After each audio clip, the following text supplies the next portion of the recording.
Hi guys, today I have teamed up with the Plainest Jane, who I've collaborated with before. If you're not familiar with her channel, she does amazing, gorgeous, beautiful, kind of gold, warm looks, which are very close to my heart, but she is also a fabulous storyteller and hilarious. We're going to be talking about 5 products that we regret buying. I've been doing a good few products I regret buying because I've been doing a lot of decluttering, so let's go ahead and get started.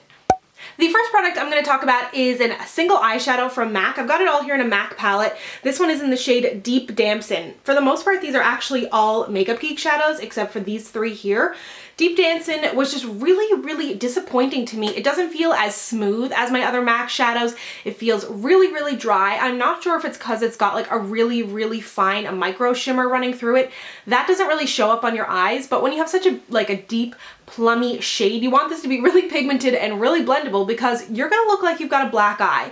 It's just not a shadow that I ever reach for. It is too dry, it's not blendable, it is chalky and patchy, and for like 12 bucks for one shadow, I want it to be good. I would highly recommend the Makeup Geek shadow singles if you are looking to kind of fill up a MAC palette. A lot of my MAC shadows are great, but this one for some reason was just a complete dud.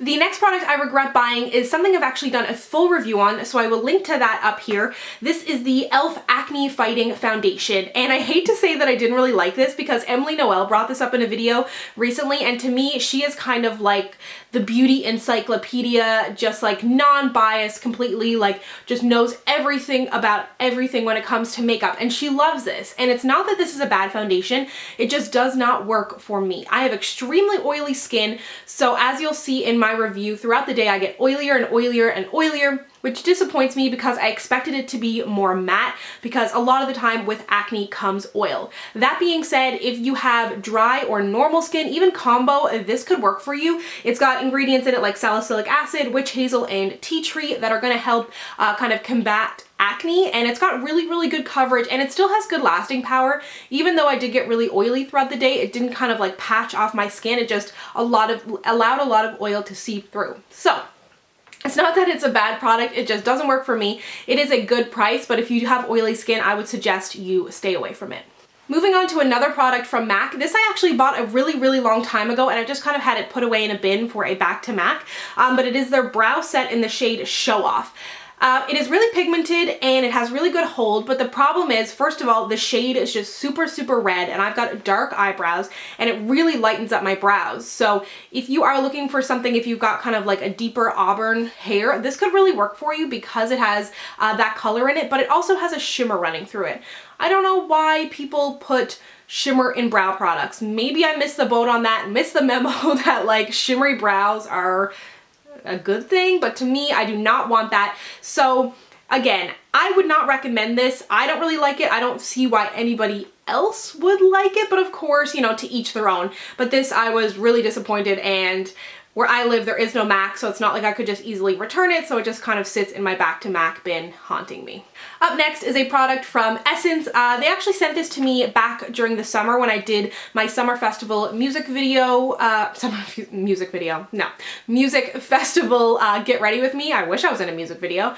I will link to that up here, but this I just found dried out. I didn't even get a chance to use it. It does have really good lasting power. Like when I put the swatch on my hand, it took a long time to come off, but it is like scratchy and dry and just dried out almost immediately. So I wouldn't really recommend this. I had a second shade as well, and it's doing the same thing, just super dry, and like you're gonna make your eyes bleed if you try and put this on.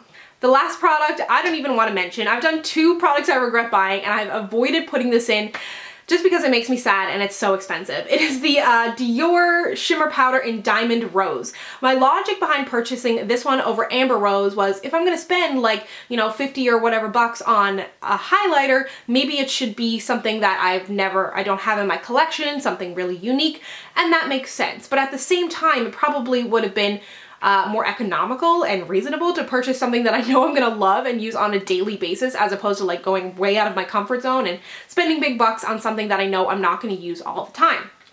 It is beautiful. It has got a great shimmer to it, but the thing is I am very warm toned in my skin, yellow undertones, so this can look really unnatural on me. I need to be very careful when I apply it, where I apply it, what blush I'm wearing, and I don't like that. I don't like to have to work too hard. Things like Becca Opal, my Bobbi Brown Shimmer Brick and Apricot, any of the Carly Bybel highlighters, those are all just like gorgeous and buttery and give you a great glow. But for me, this just doesn't work, and I wish I had purchased the Amber Rush. These were said to be maybe being discontinued. I'm not sure if they ever were, but for me, this is just a huge regret because it's not something that I ever really reach for, and that makes me sad.